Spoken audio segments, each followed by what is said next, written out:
Hello students, welcome to SR biology online classes. My name is Sampat Rajnagar. तो आज तक अपन ने जो भी इस चैप्टर में लगभग बहुत सारी चीज़ें कंप्लीट हो गई है। इसमें पुमंग से रिलेटेड पूरा जो भी इंट्रोडक्शन था वो कंप्लीट हो गया। जायांग से रिलेटेड जो भी एंडअप था वो भी कंप्लीट हो गया। परागण से रिलेटेड स्वपरागण परपरागण से पूरा कंप्लीट हो गया है। उसके बाद वेलिसिनेरिया में जल परागण कंप्लीट हो गया।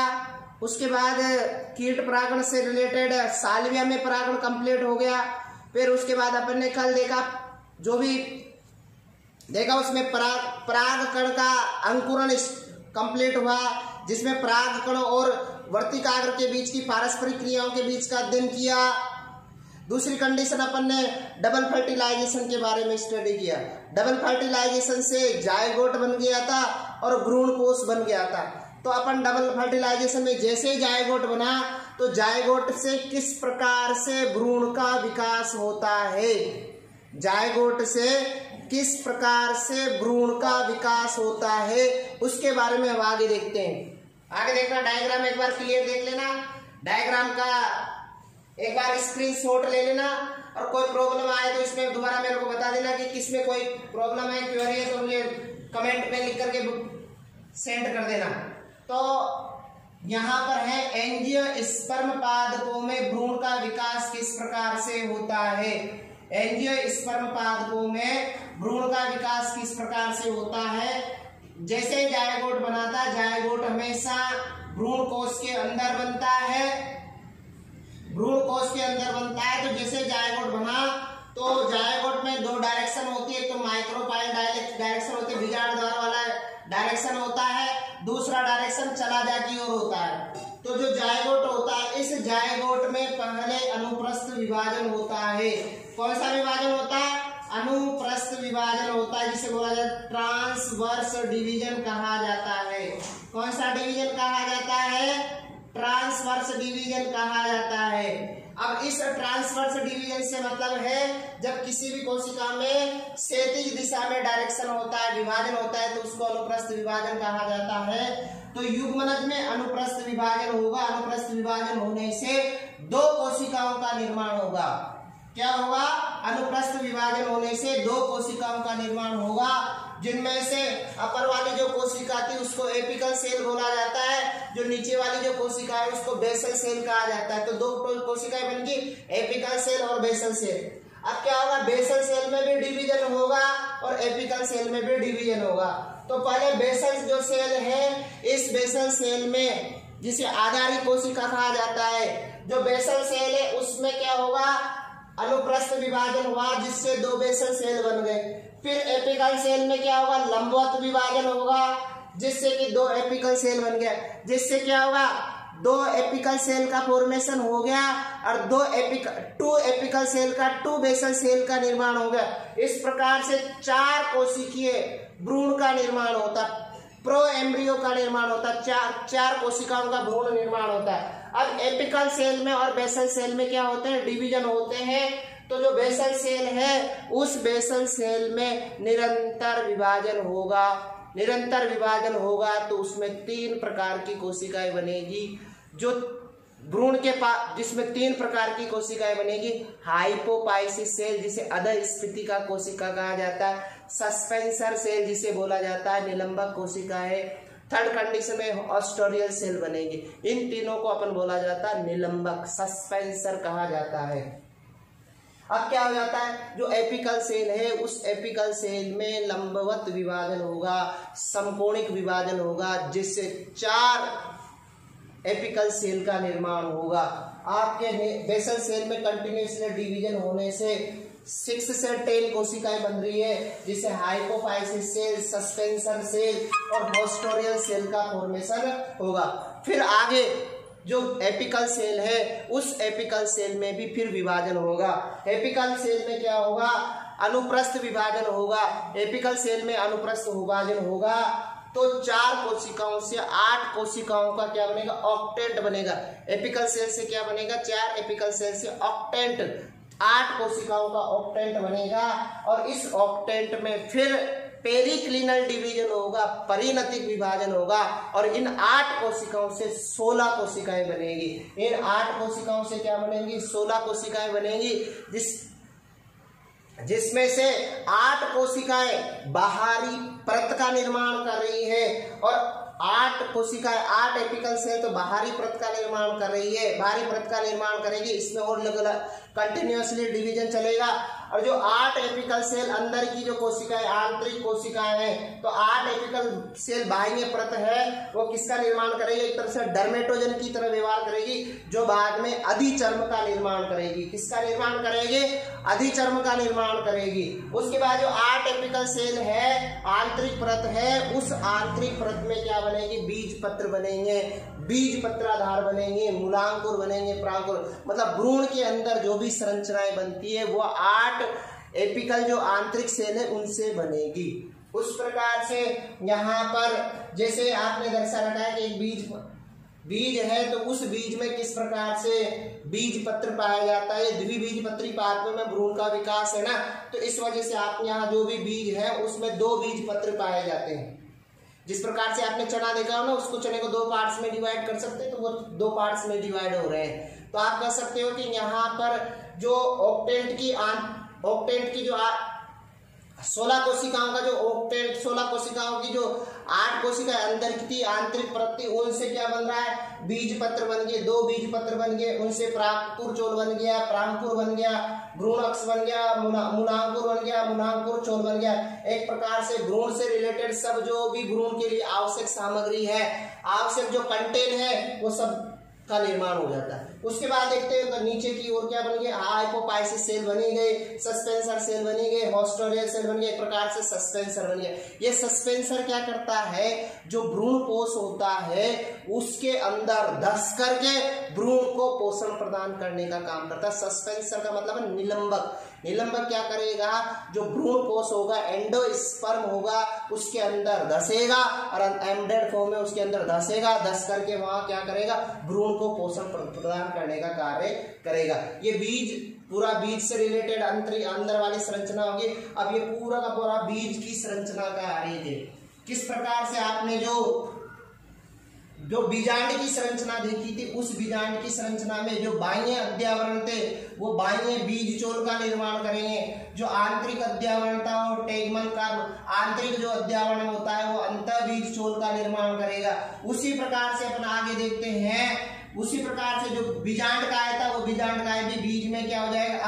आसित हो जाएगा, नष्ट हो जाएगा, डिस्ट्रॉय हो जाएगा और किसका फॉर्म करेगा? जो काली मिर्च और चुकंदर है ना, उसमें पतली झिल्ली के रूप में पाया जाता है। चुकंदर और काली मिर्च में जो बीजांड काय होता है ना, वो क्या होता है? एक पतली झिल्ली के रूप में पाया जाता है, जिसे पेरिस्पर्म कहा जाता है। बीजांड काय के अंदर भ्रूण कोश पाया जाता है और भ्रूण कोश के अंदर की ओर भ्रूण कोश पाया जाता है और इस भ्रूण कोश के अंदर की ओर क्या पाया जाता है? बीज का डेवलपमेंट। जो भ्रूण होता है, बीज का भ्रूण होता है, उसका डेवलपमेंट होता है। इस प्रकार आप पूरी बीज की संरचना देख सकते हो। डाउट हो तो आप कमेंट में लिख करके इसका क्या कर सकते हो भैया? मैसेज कर सकते हो। भ्रूणीय विकास के बारे में किसने बताया? हेल्स्टीन नामक वैज्ञानिक ने। भ्रूणीय विकास के बारे में किसने बताया? हेल्स्टीन नामक वैज्ञानिक ने। कौन से पादप पर बताया? सबसे पहले कैप्सेला बर्सा पेस्टोरिस। आप डायरेक्ट कैप्सेला भी याद रख सकते हैं। कैप्सेला नामक जो एंजियोस्पर्म पादप है, इसमें सबसे पहले भ्रूणीय विकास के बारे में बताया। और एक कौन से कुल का पादप है? क्रूसीफेरी कुल का पादप है, ब्रेसिकेसी कुल का पादप है।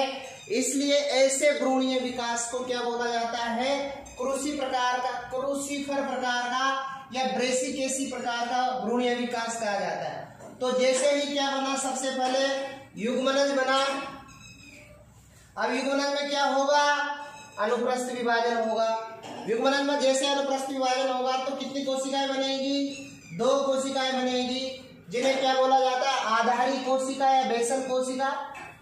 एक अंतस्थ कोशिका या एपिकल सेल बनेगी। मतलब 2 कोशिका कौन कौन सी बनी?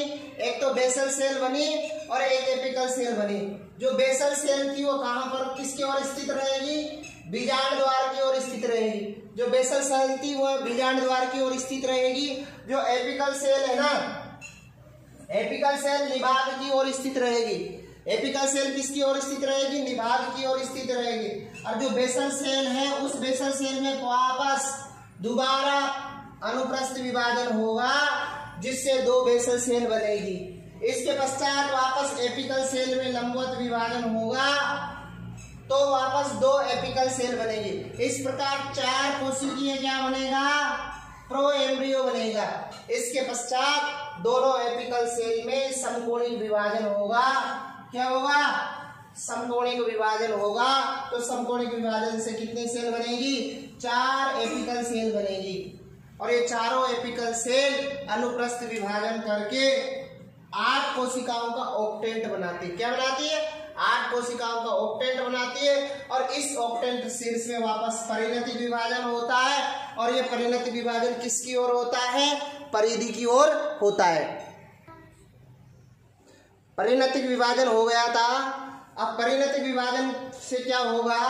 परिणतिक विभाजन से क्या बनेगा? 8 कोशिकाओं की 2 पंक्तियां बनेगी, जिसमें 8 पंक्तियों की 8 कोशिकाओं की एक पंक्ति तो बाहर की ओर रहेगी, 8 कोशिकाओं की पंक्ति एक पंक्ति अंदर की ओर रहेगी। इनमें से जो 8 कोशिकाओं की जो बाहर की रहेगी, इनमें से बाहरी 8 कोशिकाएं क्या कराएगी? डर्मेटोजन बनाएगी और भ्रूण के अधिचर्म बनाएगी, जो बाद में किसका निर्माण करेगी? भ्रूण के अधिचर्म बनाएगी। जो 8 कोशिकाओं की जो आंतरिक परत है से क्या बनेंगे? बीज पत्राधार बनेंगे, बीज पत्र बनेंगे, बीज पत्राधार बनेंगे, परांकुर बनेगा, मूलांकुर बनेगा। मतलब भ्रूण के अंदर जो पाए जाने वाला एक्सिस है उसका निर्माण करेंगे। इसके साथ साथ बाह्य त्वचा की कोशिकाओं में क्या होगा? अपनतिक विभाजन होगा, जिससे डर्मेटोजन की कोशिकाओं की संख्या तेजी से बढ़ेगी। बीज पत्राधार और बाह्य त्वचा के बनने से पहले बेसल सेल में क्या होगा? निरंतर अनुप्रस्थ विभाजन होगा, जिससे बेसल कोशिकाओं की संख्या 6 से 10 हो जाएगी, जो किसका निर्माण करेगी? निलंबक का निर्माण करेगी, सस्पेंसर का निर्माण करेगी। और इस सस्पेंसर की प्रथम कोशिका को क्या कहा जाता है? हाइपोपाइसिस कहा जाता है। और अंतिम कोशिका को क्या कहा जाता है? चुस्का कहा जाता है। इस संपूर्ण निलंबक का कार्य क्या है? जो निलंबक बनेगा उसका मेन जो काम होता है वो भ्रूण कोश में धस करके, इस निलंबक का क्या कार्य होता है? जो भ्रूण का जो निलंबक होता है वो भ्रूण कोश में धस जाएगा और भ्रूण कोश में धस करके भ्रूण को पोषण प्रदान करने का कार्य करेगा। और हाइपोपाइसिस विभाजित होकर के किसका निर्माण करती है? मूलांकुर शेष का निर्माण करती है। बीजांड से बीज बनता है, बीजांड से बीज बनता है, तो उस दौरान क्या क्या परिवर्तन होते हैं? जैसे बीजांड होता है, बीजांड के अंदर अंड कोशिका होती है, बीजांड के अंदर जो भ्रूण कोश होता है, भ्रूण कोश के अंदर क्या पाई जाती है? अंड कोशिकाएं पाई जाती है, सहायक कोशिकाएं पाई जाती है, प्रतिमुखी कोशिकाएं पाई जाती है, साथ में द्वितीयक केंद्र पाया जाता है। बीजांड के अंदर बात करें तो बाह्य अध्यावरण पाया जाता है, आंतरिक अध्यावरण पाया जाता है, बीजांड काय पाया जाता है। ये सब संरचनाएं पाई जाती है बीजांड में। जैसे ही बीजांड के अंदर क्या होता है? डबल फर्टिलाइजेशन होता है, मतलब निषेचन की घटना और त्रिसंलयन होता है, ट्रिपल फ्यूजन होता है। तो उसके बाद जो बीज बनता है तो उसमें क्या क्या परिवर्तन देखने को मिलता है? जो बीजांड व्रंत था वो बीज व्रंत में परिवर्तित हो जाएगा, जो बाह्य अध्यावरण था वो बाह्य बीज चोल में कन्वर्ट हो जाएगा, आंतरिक अध्यावरण आंतरिक बीज चोल में परिवर्तित हो जाएगा, बीजांड का नष्ट हो जाएगा, आसित हो जाएगा। लेकिन जो काली मिर्च और चुकंदर है वहां पर पेरिस्पर्म के रूप में पाया जाएगा। प्रतिमुखी कोशिकाएं, सहायक कोशिकाएं भी रिड्यूस हो जाएगी, हासित हो जाएगी, नष्ट हो जाएगी। अंड कोशिका किसमें कन्वर्ट हो जाएगी? अंड कोशिका नर युग्मक से क्रिया करके, नर युग्मक से संलयन करके भ्रूण का युग्मनज बनाएगी और युग्मनज से भ्रूण बनाएगी। जो द्वितीय केंद्रक था वो नर युग्मक से संलयन करके प्राथमिक भ्रूणकोश केंद्रक बनाएगी, भ्रूणकोश बनाएगी। इस प्रकार से जो अपना जो भ्रूण विकास था और जो बीजांड से बीज में पड़ने वाले परिवर्तन थे ये आज अपन ने देखा। तो आज का जो लेक्चर है, इस लेक्चर में कोई डाउट हो तो आप मुझे कमेंट करके भेज सकते हो। साथ में आज मैं पहले कम टाइम का बना रहा हूँ आज, और साथ में देखना है कि इस वीडियो को लाइक करो, शेयर करो, ज़्यादा से ज़्यादा इसको सब्सक्राइब करो, और ज़्यादा से ज़्यादा जो भी व्यक्ति उनको, जो भी स्टूडेंट्स हैं उनको बताओ, जिससे कि उनको फ़ायदा हो सके। धन्यवाद।